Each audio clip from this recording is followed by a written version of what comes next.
Hello everybody and welcome back. It is Michael from Hallowed Thrills back with another video. And imagine, it is 5 p.m. on September 1st. We are rushing to try to get in on time for Stay and Scream. Because today, we're going to be talking about our beginner's guide to Halloween Horror Nights and giving you kind of a lowdown for this year's event for HHN 32 on what you can really expect and what your game plan should really be to make sure that you get the most out of your night here at Universal Orlando for Halloween Horror Nights. But we start here at the entrance. The entrance is one of the most important things here for Halloween Horror Nights, whether you decide to get here and get in for Stay and Scream, or whether you decide to wait at the entrance until you're allowed to get in at 6 o'clock for the normal operating hours. And see the opening ceremonies. But before we get into anything, please make sure you subscribe and have the bell notifications turned on to get notified whenever I post a video. And also make sure you're following both Instagram and Twitter. The links are down in the description below. But let's really dive into this, our HHN 32 Beginner's Guide. So like I said, we start here at the entrance of Universal. And in just a couple days, this is going to be absolutely packed, waiting for people to get in for opening night of Halloween Horror Nights. It's going to be an amazing time, but if you do not want to wait in this line here, waiting to get in, and you don't really care about opening ceremonies, then you have to get into the park prior to 5 o'clock. So 5 o'clock is the absolute cutoff for getting in for Stay and Scream, and we'll talk a little bit about Stay and Scream once we get into the park.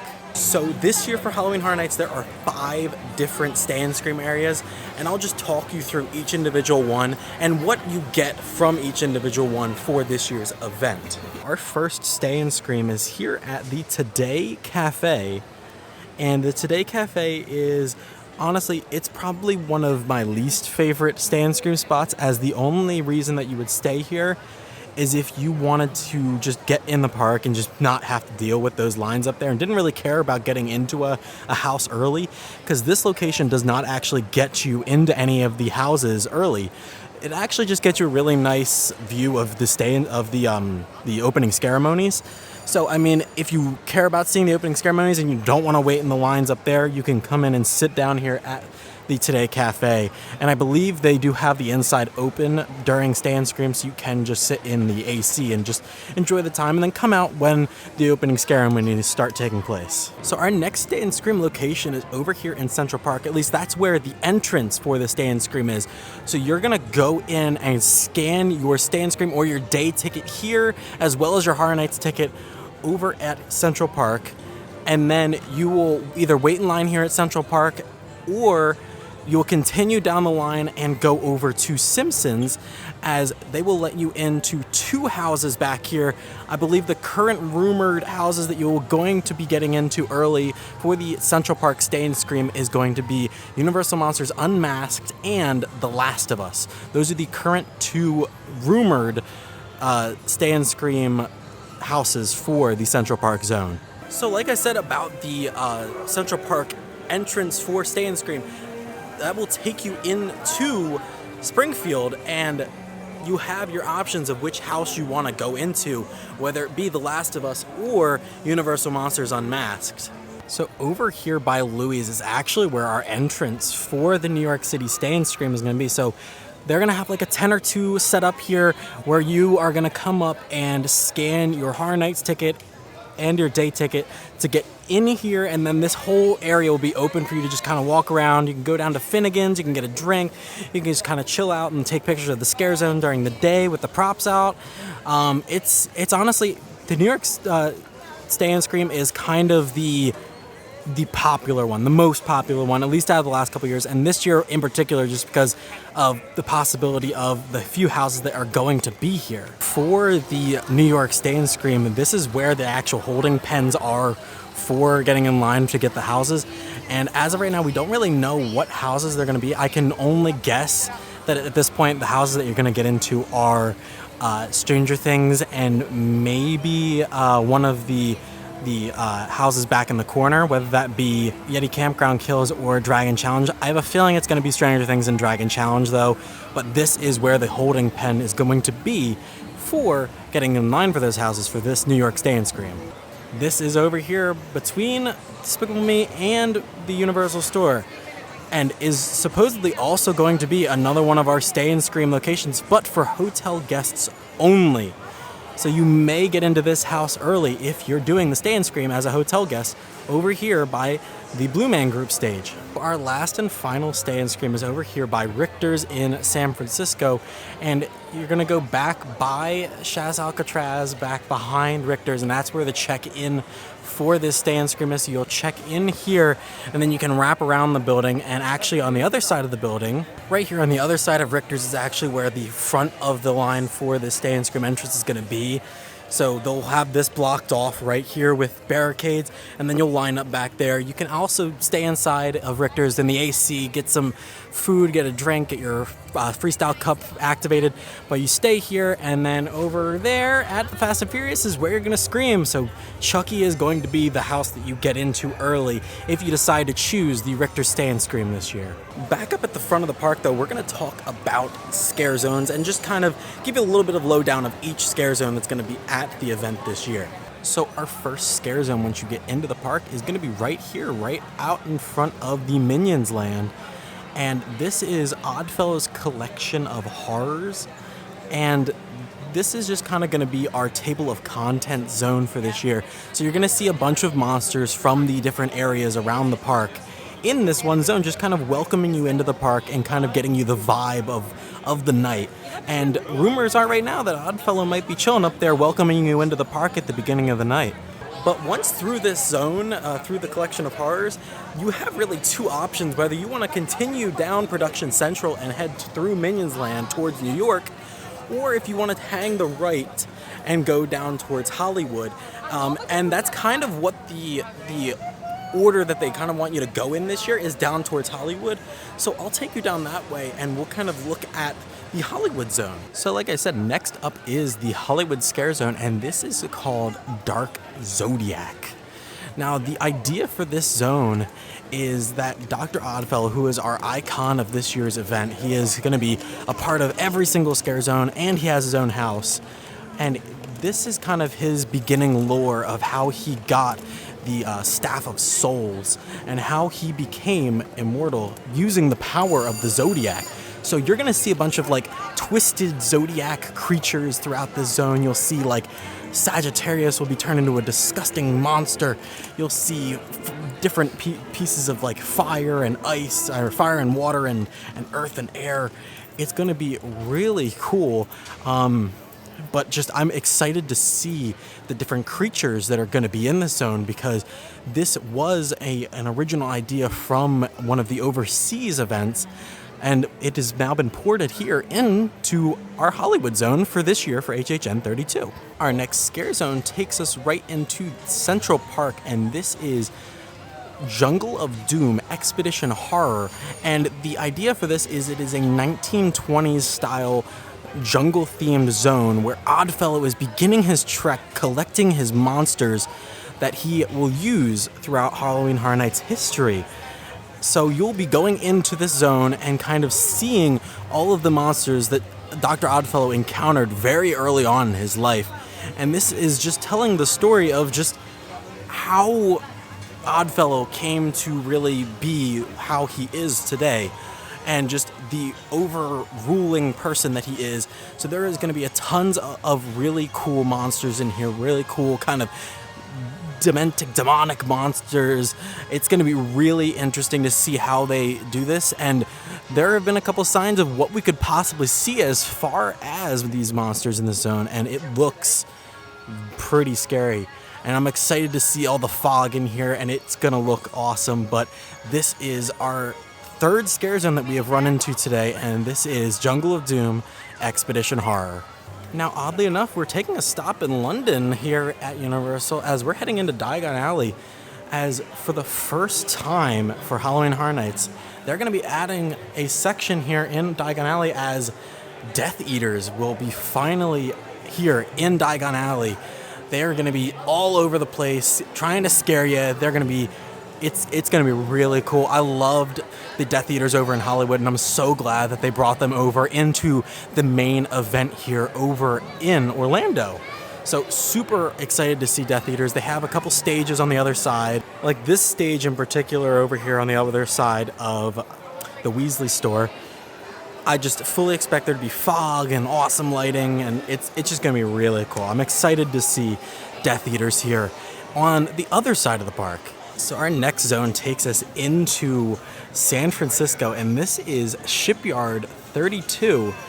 Now, the idea of Shipyard 32 is this is kind of another along the lines of like Dr. Oddfellow's collection of his monsters. So this is themed to the 1940s, and it's going to be themed to basically a shipyard, as you can see. And it's just going to be where Dr. Oddfellow had all of his creatures that he collected over the last couple years just being stored and where they got shipped off to be put into his warehouse. And you're going to see a bunch of monsters possibly from Horror Nights past in this zone, as it is now rumored that Dr. Oddfellow has been behind a lot of stuff over the last 32 years of Horror Nights, where this is where he kind of holds all of his monsters before he releases them onto unsuspecting guests at Halloween Horror Nights. Our last and final scare zone takes us into the streets of New York, as this scare zone is Vamp 69 Summer of Blood. And this is, once again, themed to Oddfellow, where you are here in an upstate New York music festival, and Oddfellow has decided, he wants to play a little trick on all the attendants of the music festival. So he is bringing in a group of vamps and setting them free on the streets of New York. And everyone's going to get murdered. It's going to be a great time, and they're going to ruin the 60s music festival. It's very sad, but it does look very nicely themed. Our last little bit of theming here at the end of the road here for Music Fest 69, Vamp 69, is this big stage. Now, I think similar to Vamp 85, we are going to have some sort of stage show up here, kind of being like, all right, we're going to let the vampires loose, and they're just going to start killing everybody and running out into the crowd. I'm excited to see it, man. I loved Vamp 85, and I expect nothing less from Vamp 69. Our next thing that we're going to be taking a look at is one of our themed bars for this year. And the only reason I'm pointing this one out particularly is because it is our Peacock Halloween Horror Bar. As this is a big thing this year, the Halloween Horror Bar, they have a ton of stuff going on here. There's going to be tons of meet and greets with specific characters from Peacock Horror. One in particular that we already know is going to be here is David S. Pumpkins from the SNL skit. It's not going to be specifically Tom Hanks, but, maybe he'll have his Beat Boy Skeletons with him anyways. But yeah, it's just going to be a really nice nightclub style bar that's going to have walk around characters from Peacock Horror. It's going to be really awesome, and I'm excited to see it. They just put this sign up today, and it looks awesome. You're going to have a nice photo up when you first come into the bar. And it's looking interesting. I'm excited to see how this really pans out. So unfortunately, we only have one show this year, and it is the return of Nightmare Fuel. But this year, it's Revenge Dream. So it's still going to be in the same location in our Fear Factor, I guess you can still call it, the Fear Factor Live stage. And it will be performing nightly during Halloween Horror Nights. We don't have any current times as of right now, but definitely an interesting show that you might want to check out. Think of just fire on top of fire on top of fire on top of fire mixed with Leather Daddy and magic. That's kind of the vibe of these types of shows that they've had at least the last 2 years, and I expect this one to be very similar. Over by SpongeBob SquarePants, we have our first house location going through the ETQ, and this is our first house portal that we've seen, and this is going to take us into Universal Monsters Unmasked. Now, like I said, this is probably my most hyped zone for this, or most hyped house for this year, and this is our entrance. It's a bit cramped, but I still love that they're going to be using this area to try to get you back to those houses, because I was very concerned as to where these lines are going to take us, but I can guarantee you there's still going to be a very long way there and back. But this is our first house location of this year. So our next house stop is over here by the Men in Black restrooms, and we have 2 house portals over here. This one on the left is rumored to take us back to the Darkest Deal, our Mississippi Delta blues house, which is basically a play on The Devil Went Down to Georgia, where you sell your soul for fortune and fame. That's kind of what the vibe of this house is. But this house entrance is going to take you back to one of these sprung tents, which is backstage, and that's where you get into this house. And right next to it is our new entrance for this year. I say new, but it's going to a different house. So this house entrance right here is rumored to be for The Last of Us, and this is going to take you all the way back to the new parade building. That's what's currently rumored. I don't know if that's actually what this is, but expect as of right now to be your entrance for that house. And it's going to be a long walk, so just be ready. So on the opposite side of Men in Black is our next house portal, and this one is over by the Fear Factor Live stage. And this is rumored as of right now to be Dr. Oddfellow's Twisted Origins, our other sprung tent house for this year. And this is formerly where the Men in Black tent would enter. We haven't had the Men in Black tent in a couple years, so this has now become the new entrance for one of our sprung tent houses. Now, next up, we have another house location here at the greatest ride in the park, Fast and Furious, but another house entrance. And last year, this was our Blumhouse house entrance, but this year, it's going to be Chucky's Ultimate Kill Count. I'm personally excited for this one. This is basically Chucky has been given the honor of having a Halloween Horror Nights house. He comes in to check it out and then sees, oh, no one's actually dying here. I think we should take this up a notch, and then just starts murdering everyone in the house, from guests to just scare actors in the house. It's going to be a bloodbath, and I'm excited to see how this one turns out. But our Fast and Furious house this year is Chucky Ultimate Kill Count. Now, before we check out the last of the house locations, we're going to see our tribute store for this year. The tribute store is back in New York. So yes, right here across from where we were looking for the Vamp 69 stage, we have the entrance to our tribute store this year. McPherson's Collectibles, Cards, and Comics. Looks so cool, and of course, they have the availability for you to get your face on a comic and be looked at, like, and be placed in the store. So I actually did purchase one of those, so I will be in the tribute store. If you ever see my face on one of the comics, make sure that you send me a message on either Instagram or Twitter. I love to see people interacting with that. That's going to be so cool. But I am super excited for the theming of this tribute store. It looks amazing. They have some really cool things in the window that I hope we might see available for purchase. And specifically this comic right here. This comic looks so cool, and I really hope that they go out and include this comic as something you can purchase. And as always, the Black Cat tribute store facade, I love to see that. Hopefully we actually get a purchasable thing of that. And they have this Halloween Horror Nights board game. I would love if they included that. I need that in my life. Moving right along to our next two house locations. We have one on the left and one on the right of our tribute store here in New York.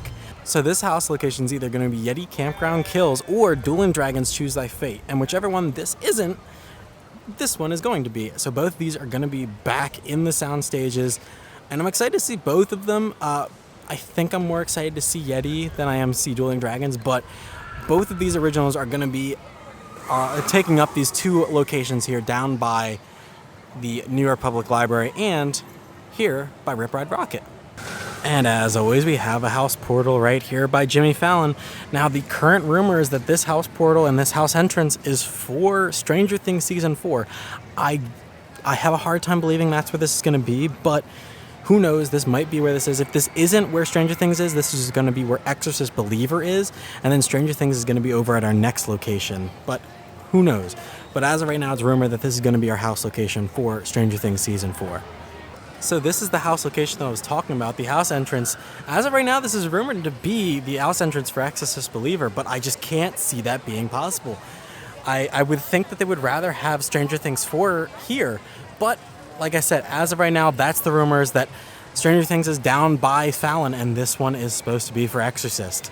We'll have to see. We only got a couple more days left. And our last house location is over here by the entrance of Despicable Me, Minion Mayhem. And this one is rumored to be Blood Moon Dark Offerings. So excited for this house. I think it's going to be really good and could be my first place house at the end of the year, the run. So now that we are done looking at all of the house locations, all of the scare zones, and all of the Stay and Scream locations, let me tell you about what I think is best to kind of make sure that your night is as good as it can be. So your options, you can do your Stay and Scream, you can just sit at the entrance and watch the opening ceremonies, and then you can also get Express. Express is also an option where you can get an Express pass that gets you to the front line. I personally don't have enough money for that. It's a little bit pricey, so I prefer doing Stay and Scream. And we're here inside of Richter's, and Richter's is my go-to Stay and Scream. Short lines, always really cool in here, really nice, and it's not really too crowded at all. And last year, at least for Blumhouse, the house was amazing, so I really did enjoy doing the Stay and Scream for there. But Richter's definitely where I want to go, because then from here you can go through the San Francisco zone and hit up the parade building, or not the parade building, the sprung tent houses. You can hit up the sprung tent houses, because those ones, it's going to take a while for people from all the way in the front to get back there, so the waits are normally a little bit lower. So you can really grind out a lot of houses if you start here, or at least even start over in the Springfield Central Park Stay and Scream. Those are kind of my two go-tos, but if you really are only here for one night and you need to see your Stranger Things or your Exorcist or The Last of Us, then you might want to tailor to those kind of houses specifically for Stay and Scream. So like New York or Springfield, just so you can make sure that you get those houses done if you don't really care about the other ones really. But for me personally, so I can maximize my night, I like doing Richter's so you can get as many houses you can get done. There's nights that I've gotten through all the houses and then have done a house walkthrough of 5 more. So I've gotten 15 total house walkthroughs. So honestly, that's our video. I hope this was a little bit helpful for you guys, at least understanding kind of the layout of the park for this year, where certain things are going to be, where you can Stay and Scream, and your options for the event this year. But if you did enjoy this video, please make sure you drop a like and also comment down below. Are you coming to opening night? I'd really like to know. And if you see me, make sure you say hi. I'll have stickers with me. You want to make sure that you are ready for opening night. But as always, I'm Mike from HealthTools, giving you the all clear, and all clear means you're out of here. See you guys next time.